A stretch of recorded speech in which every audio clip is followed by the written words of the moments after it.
Welcome to this week's edition of WCS Sports Connection. I'm your co-host, Jeremy Qualls, and with me as always is my co-host, Tate Mathews. Tate, week one is in the books. What a week of football for the WCS Sports Conference. It's going to be hard to top week one, man. There were some exciting games. A couple of them came down to the buzzer. That's what it's all about, but you're right. It's here. We're excited, and we had some great games and some tough losses, some great wins. It's going to be a fun season. I tweeted out that I'm going to need blood pressure medicine. It's only week one. It was enough going into last year with 2 state championship games, building on the prior state championship game that went into double overtime with Ravenwood. And I thought, man, and here it is week one. I'm over there sweating bullets watching these guys. It's a great week. When we do our rivalry weeks, it's fun. It's just great action, great atmospheres for both schools involved all the way across the board. But, you hate it for one of those guys have to lose because you're playing interleague play or interconference play rather. But it's so much fun and good for the atmosphere. It's great for the culture of the school. So, when we get into this Fairview Page game, the Battle of 840, imagine what that does for your football team. Imagine what it does for your hallways. Imagine what it does for classes all the way across the board. Athletics, specifically football, it just pays off huge dividends when you're successful. Yeah, it is. We talked about that last week. There's no other event that brings the community together like that on both sides. And then as far as school spirit goes, it's something that all the student body can rally behind. So you're right. When you can win a big game like that, your opening week, Mondays in the hallways, there's just a different energy. So that was a big win for them in a lot of ways. But as far as that goes, you can't put a price tag on that. Speaking of that, let's start right there. The Battle of 840. We had WCS game day down there. Those guys showed out. The Yellow Jackets were there. The Patriots country came down. They were there. Vincent Victory. We had all kinds of assorted cast of characters behind us. A lot of times. Harambe the gorilla was there. A lot of times in WCS, you got your big six. And sometimes those guys on the smaller schools, don't have as much student population as that could get. But man, you're talking about loud, proud. They were there, great atmosphere, had a great time with the show. They also had a huge gate that night. Pre-sold over 100 tickets on Prep Tix, which is for them that's phenomenal. Speaking of Prep Tix, we sold over 700 tickets district wide, and Prep Tix let us know that there's a lot of schools that are enrolled in their program for over a year and a half that have never sold 100 tickets, and every one of our games sold over 100 tickets each location. Yeah, that's big, and it'll only grow. So we did WCS game day down there. The crowd was set. The ball was kicked off, and it was on from the time it started to the time it ended. It was not an offensive onslaught type of game. Field conditions were a little bit, wet, slick, but neither team could get really going offensively. But at the end, it came down to special teams, and special teams won this game. Unbelievable. And when you're talking special teams, if you didn't know the outcome going into it, and we tell you that it came down to a last-second field goal kick, you probably think Page won because of Brent Samaglia. And he did. He comes down, he ties the game with a 49-yarder. I was not there. You were still there. You said you didn't even have to see it. You knew as soon as it came off his foot, it was good. 49-yarder to tie the game. Pressure's on Fairview, and here they are. They get the ball down. A pass interference call, right, to get it down there within a 49-yard field goal. And then, I can't imagine what the pressure was like, especially for a junior. Jeffrey Perez. That's it. Jeffrey Perez comes out, kicks a 48-yarder. No time left on the clock. That's huge. And that is, man, you want to talk about that's clutch, man. That's a tough young man to do that. Well, we'll talk about both their quarterbacks real quick. Van Landingham for Page throws a beautiful ball. The future is bright, right. Extremely bright for Van Landingham of Page. It came in after Michael Mogochi has his stellar career there. First career start.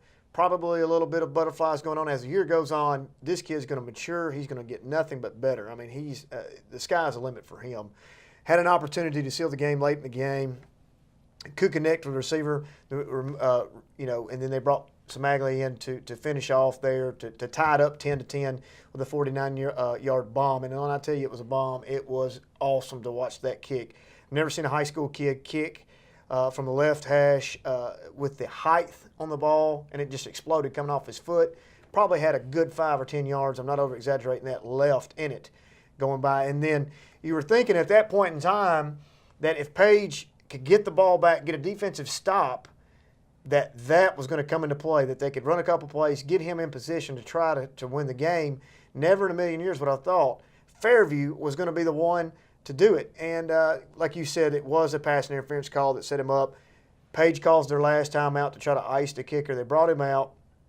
And, he doesn't have the fanfare and the pedigree like Samaglia does at this point in time, going to UT. But Perez comes out and bangs it home.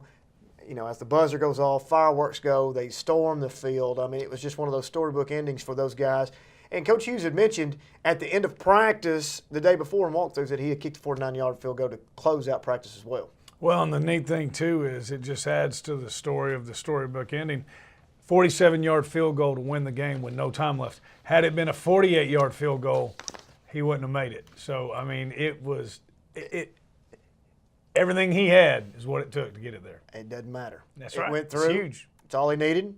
And Cam Harris-Lusk is another player I want to talk about real quick. That's the new quarterback for Fairview that takes over Zimmerman's place. Zimmerman, just like Magochi, storied career at Fairview, has broken all the records. Handled himself very well, 7 of 16. Did not throw a touchdown pass, but did a very good job of putting the ball in place, specifically on that last call with the pass interference. He put it on the sideline there where only his guy could get to it. It caused the interference. He's a heads-up guy, man. He's a tough little competitor. And I think that the future for Cam Harris-Lusk is just as much upside as it is for Van Langenham. I liked him a lot. He's just a sophomore, and he threw for over 119 yards. Wasn't a whole lot of offense on either side in this game, but you mentioned that he did not throw a touchdown pass, but on the other side, even more importantly, he did not throw an interception. And they win 13-10. So I'm sure that was a big part of it with Coach Hughes. Hey, you don't have to do anything to win this game. Just don't lose the game for us either. And I thought he did a great job of that. But if you watched it, he's an athletic guy. They're going to move the pocket a lot with him. They roll him out to both sides a lot. As he matures as a quarterback, he's going to be exciting. The upside for this kid is huge. Tate, we talked about it earlier on the last show. This is not a playoff implication game. But if you were at that game, you would have thought it was a do-or-die, go-home game. Right. That's what it means to both those schools so much. Dr. Pantal, Dr. Oyer, obviously out there at the end of the game. Dr. Pantal having to give Dr. Oyer the 840 trophy, reluctantly, but very good, good sport, classy guys always. And now he's got to hold his end of the bargain up. He's got to go eat lunch at Fairview Elementary with Coach Hughes' daughter wearing a Fairview shirt. I think that's great. And you mentioned game day was there, and what a great way to start off the game day series for this year. And Dr. Oyer and Dr. Pantal, when you talk about school spirit, when you see two principals that get into it and take it as serious as they did, it's no surprise that the two student bodies have the spirit they have. They were great. They were great last year, but I just loved it. The way they buy into it, you could see how a student body would follow either one of those principles. Tate, let's go back into the other rivalry game of this past Friday night, the Battle of Franklin. Huge game, huge stage, enormous crowd. And you know what this means between those two. Also, no playoff implications on the line, but this is from serious bragging rights for the helmet for the Battle of Franklin. Nobody could have predicted the finish, and nobody could have predicted the outcome. And you both have predicted Franklin to go 10-0 deep into the 6A playoffs. What did we see in this game? Centennial came out on top 28-24. Well, what a great first win for Coach Kreisky as the head coach at Centennial and for his team. But it was, it came down to when you look at these games, especially when you think that they're going to be pretty close, people say it all the time, but it really is true. It came down to turnovers. It came down to special teams play.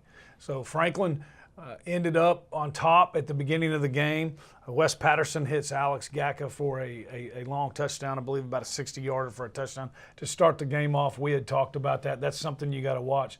They're not going to throw the ball 30 times a game, but when they do, it's usually a play action, and he's a heck of a threat, and they hit him to start the game. So Franklin led most of the game. Centennial kept fighting. It gets down to the end. Punt return for a touchdown by Tavion his last name escapes me. What's Tavion's last name?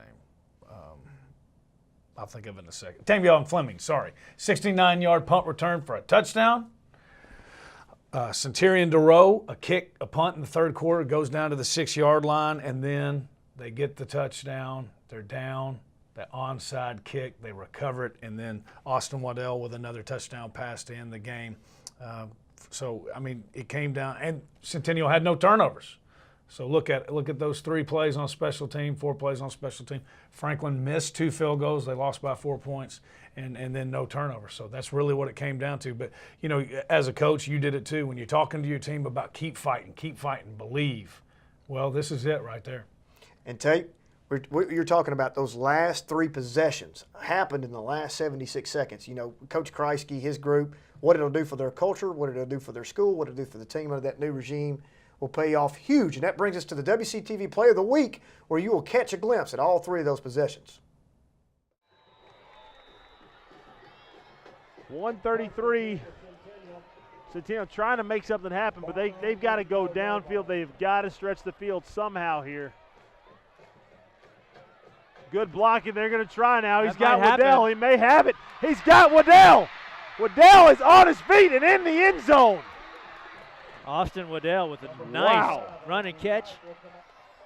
Takes that in from about 75 yards away. It doesn't get better than that. Certainly anticipating this onside kick with 1:12 to go here in the ball game. Cougars just went in from about 75 yards away. There it is. Oh, man. They've got a shot. They've got it. They've got it. Centennial's got it.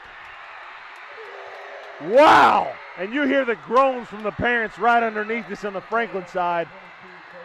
That was Alex Gaka who had the ball covered.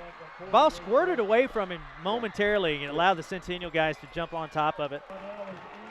Brings up 3rd and 19, 41 seconds now. 3rd and 19. Dropping 7. Now they're bringing 5. They go with the little slip screen. He's still on his feet. He's going. He's got the first down. Woo! Down to about the 34-yard line. What a play when they thought they were dead to the rights. 3rd and 19. A huge first down. Stewart to the right. He's got a man. He's got Waddell in the end zone. Touchdown. He got it. Waddell came down with it. Oh, my Lord. Oh, my Lord. Had a feeling. This usually happens in Williamson County football. You don't know what's going to go on from week to week. What a comeback. Wow, this team what a was great dead in the job water. by Centennial. You can't say enough that the guys had no quit in them at all. Tate, that's unbelievable. Unbelievable dramatic fashion at Franklin. You do that on the road in front of that crowd, hostile environment. I mean, that's just amazing. Yeah, it is. And what's even more amazing, Trey Stewart, the quarterback, he starts off the second half. He's 0 for 7, his first 7 pass attempts in the second half. Could he have gotten down on himself or Coach Kreisky even got down on him? He kept his head up. He comes out in the last minute and 18 seconds. 2 touchdown passes. That's what it's all about. All right, it brings us to the Battle of the Hill. Summit, Old Sparty versus Spring Hill. They have a big, bitter rivalry every year. Unfortunately, Old Sparty comes out a little short, 25-20. Once again, this game came down to the wire. It came down to a very costly penalty on Summit's side, Summit's behalf. This is very important that Summit gets back on the horse, gets back in, mentally gets back into it to finish out this schedule. This does not make or break what happens for the year, but you know how important this first game is. Yeah, it was a tough loss for Coach Coleman and the Spartans. One that they could have had and really did have until the end. So, but you got to learn from it. That's all you can do. But it's kind of like the same story as Franklin. You had the game won. You got to learn how to close it out. So, hopefully they will learn from this and move on. But there were a lot of positives. Again, they were up. Comes down to it was a 4th and long, and they did not get it, but got hit with a penalty. I believe a horse collar penalty, which I'm sure that was an aggressive penalty. One mean-spirited guy trying to make a play. He just made a mistake. You got to learn from those things. You cannot make them earn it. You cannot give them that on 4th down. So, but got down, got the ball back, still had a chance. Got all the way down to the 7-yard line, had a chance to win it. So, they didn't quit fighting. and they had a chance. Now they just got to learn how to close those games out. But again, one thing we knew about it on the offensive side, there was a lot to be excited about. Ty Carter, he's a guy that we're very excited about. 139 rushing yards, 2 touchdowns, and I don't even think he rushed the ball 15 times. So 13 times.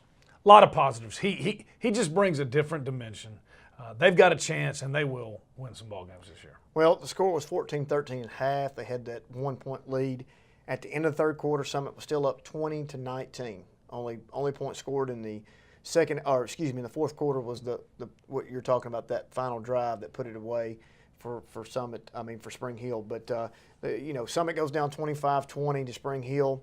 Once again, no playoff implications. Does not hurt them in the region. They got to get back on that horse, get them a couple wins, and get in that region. Try to beat some of those teams. I know that Shelbyville won big. Of course, Independence won. We'll talk about that in just a second. I think Laverne gets beat by Smyrna. I'm not sure about the other teams, but you've got to get yourself in those top 4 slots at the end of the year. I'm still holding strong on my prediction, Tate. Old Sparty's going to get back on the horse, get themselves in the playoff run, in the playoff picture later. All right, it moves us to Ravenwood at Siegel. Big game, Richie Westman's first ever career head coaching start there at Ravenwood. It was played on Thursday night. Was not much of a game to watch in the first half. It was a lot of back and forth, not a lot of scoring going on. But then the second half, they came out and played really, really well, and they won that game at Siegel 23-19. First game of the season for 2016 for anybody, so that's an exciting environment. I'm sure it was a good crowd at Siegel, but you're right. Great win. And it had to feel good for so many different reasons. I think we lose sight of the fact of how late Coach Westman got this job. He got it really late. Got to put a staff together. There's a lot of things that go into it. So had to feel good for him. So happy for him. That's a big, big win. And the thing I like most about it, and I know we're going to talk about the quarterback, but the thing I like most about it is you give up 200 rushing yards in the first half and you're down. They came back. They made some adjustments, and the kids bought in. They shut that rushing attack and come back and win. That's huge for the first game. Only gave up 8 yards in the second half. That's now, big. If you like to watch a pro-styled offense, West Coast offense, Ravenwood's a team to watch. They threw the ball 48 times. The game took forever because of some of the incompletions, obviously. But I'm not sure that the quarterback ever took a snap under center. Probably didn't. And you're talking about McCain Morrow. He's been waiting his time. There's just been quarterback after quarterback after quarterback. First start against Siegel, had to come back to win, 422 passing yards.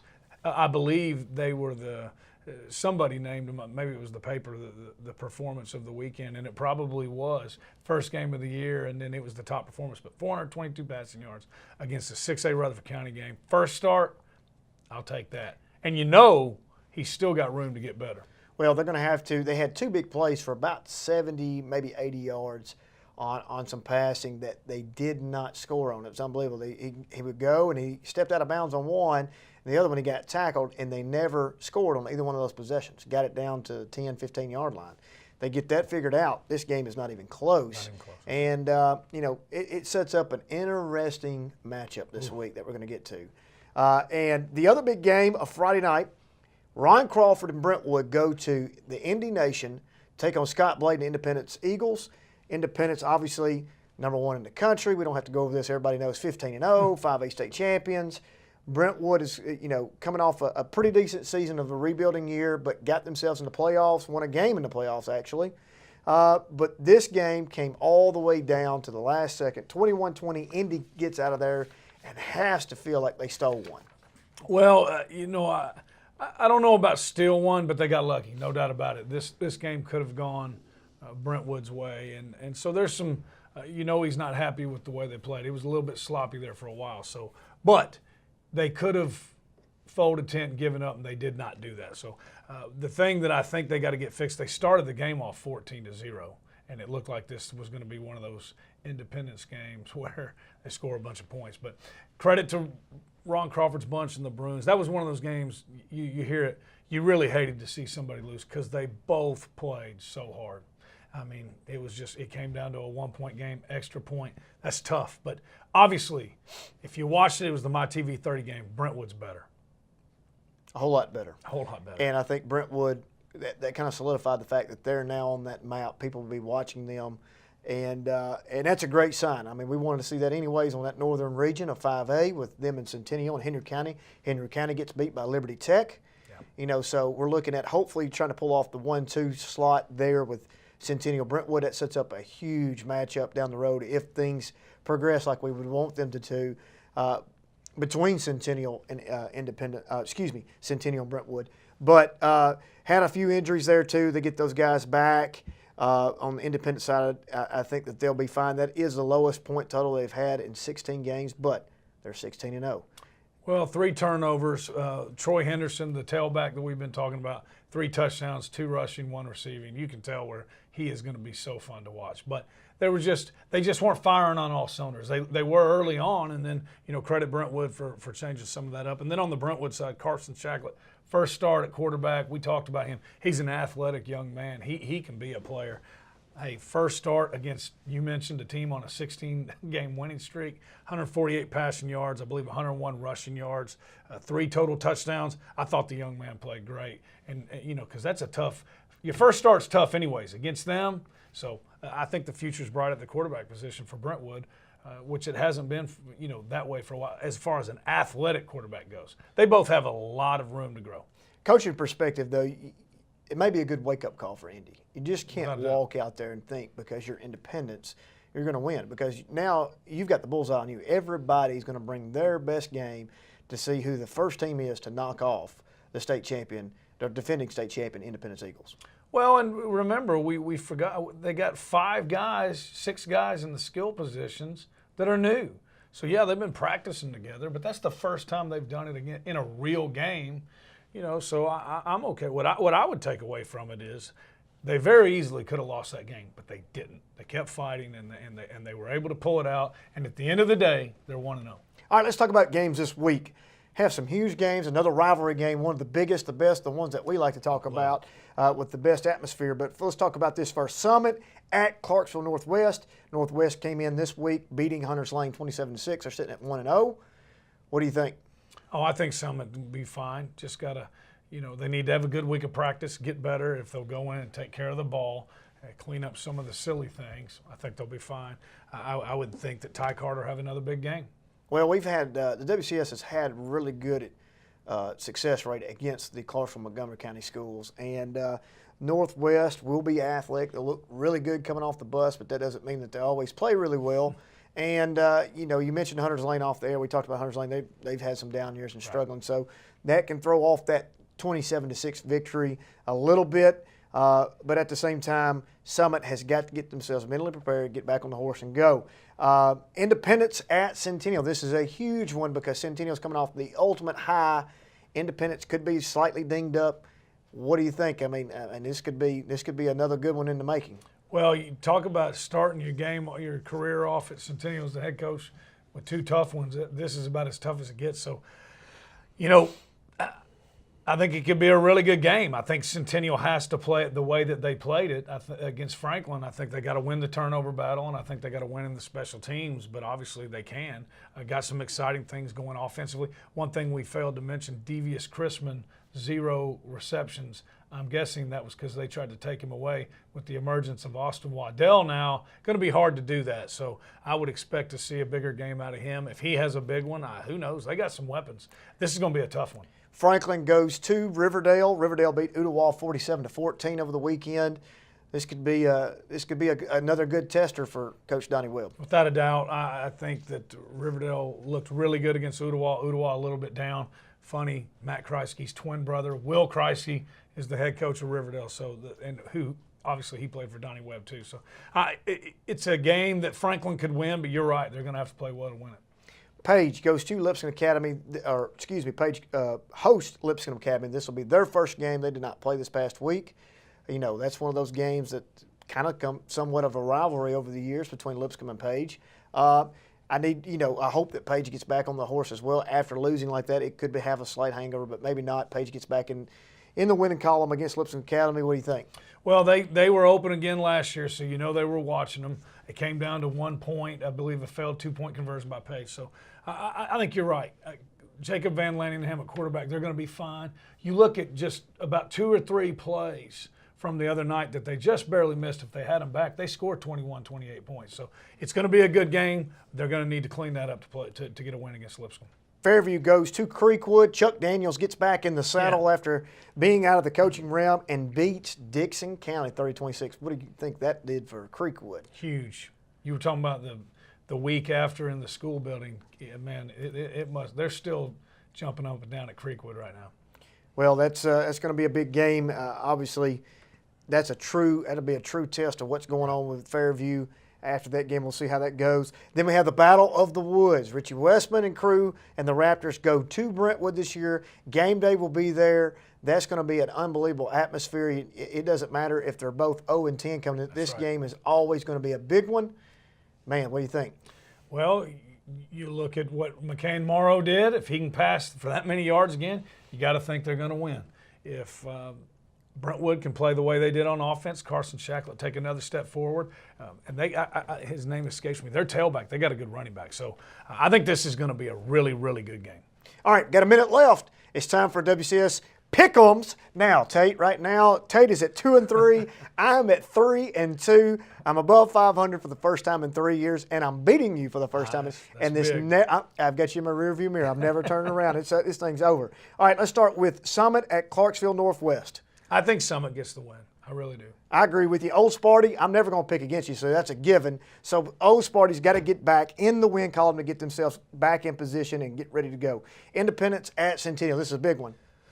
You're going to say it's because I'm jumping on the bandwagon. I'm not. I didn't know it was going to come this quickly, but I think Centennial goes 2-0. Pump the brakes on that one, Tate. Hang on now. Centennial pulled that off of 76 seconds. That's not going to be enough time to do anything. Independence gets back rolling like they should be. Independence wins this game. Franklin at Riverdale.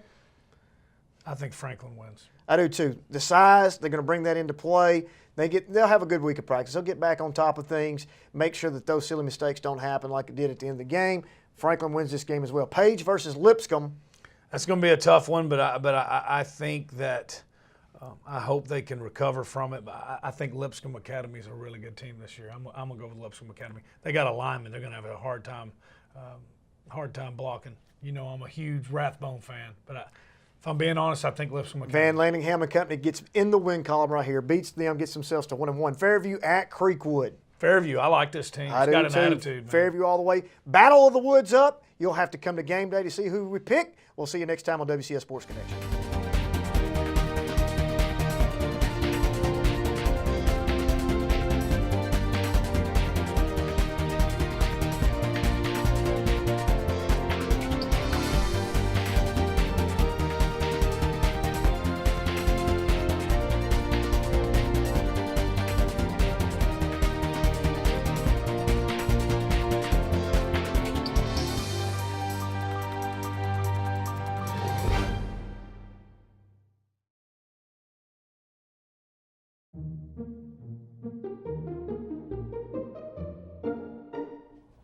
Rain Again by Gail Bunton Haddock. It's green again now that the rain has come back.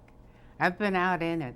My feet are wet and getting cold, but no matter. The land was parched, the leaves brittle dry with fire and ever-present threat. With the rain has come a hush. It has settled on the far hills and across the fields. We were ready for the relief of this rain. Sometimes slow and soft, sometimes hard and slanting on a rush of wind, and in a quietness that heals the brutality of a too long drought.